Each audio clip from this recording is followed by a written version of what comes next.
Kita selalu harus menjunjung tinggi prinsip tangan di atas lebih baik dibanding tangan di bawah. Kalau banyak sedekah, itu pahalanya nggak putus-putus. Semoga cewek yang saya suka menerima cinta saya, Pak. Amin.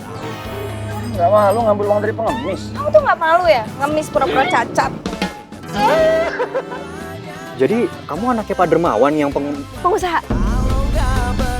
Dengan memberikan 2.000, orang itu tidak akan melarat. Tapi dengan 2.000, kita bisa jadi konglomerat.